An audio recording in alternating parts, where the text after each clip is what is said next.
Don't get me wrong. Hello YouTube, good morning. Stanley Pacion here. I have a poem called By Love Beguiled in Mood Subjunctive. Don't get me wrong, if I appear distracted, look knocked out by the light, you make a very strong performance, a singularity round whose axes my mind spins. I remember once, years ago, when I landed in New York, after living a year and a half in Europe, how the neon of America, it appeared so awesomely garish and bright. Yet, when I close my eyes and picture it, all seemed pale before the radiance of your face. Two people meet for morning breakfast, look out the cafe's window at the steady rain, walk here and there along the avenues of inviting storefronts, and, before the day is over, fall into hopeless passion one for the other as though there be something in the air. Perhaps some electromagnetic charge? So the occasional electricity might overwhelm us. Or Cupid steal behind fixtures of thoroughfares.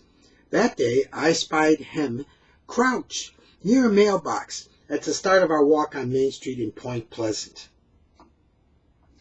The winged child, he pulled from his quiver arrows. They drip wet with potion. Once he aim and shoot them, grievously they tear mortal flesh to make for a ruckus extraordinaire. And expectations suddenly become great. This romance presses hard upon me.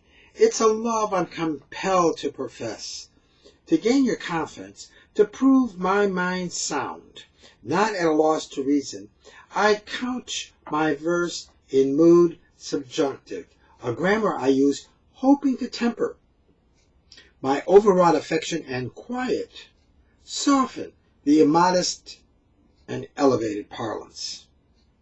Were I not to employ this principle of language, one might believe my love for you be shameless. The mood also provides proper relief for the all too far out attitude, the conceit, whose command animates my senses, that I have come to possess a gift, as it were. Higher power grant me prophetic mantle. Understand, I solely express my own wish and desire. All I say remain contingent, of mine still hypothetical and dependent. I do not use the imperative. I make no demand. I have no special outcome in mind. I dwell in fortress called Zion, and come from it in the pilgrim's coat and hat. I look in the mirror and see their collar and tie. And, like those passengers on board the Mayflower, I know the Lord to be my helper. I fear not. Who among your former friends has ever said it better? And were you to live long and healthy life, as all actuaries predict, what future friend might ever phrase it near as well as I have put it?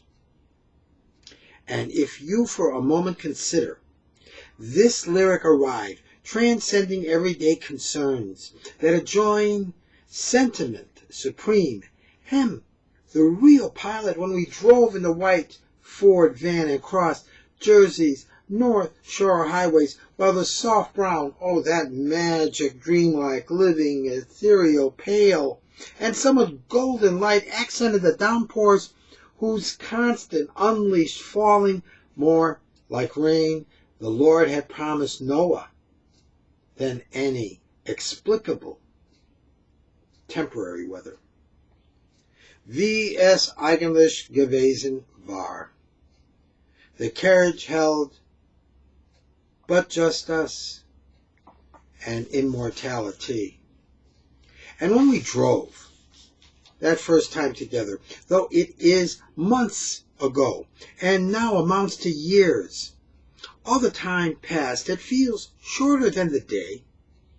The day I first surmised the engine mounts were tied to point, and we, too, were belted, hurled straight ahead in solemn league. Mercy!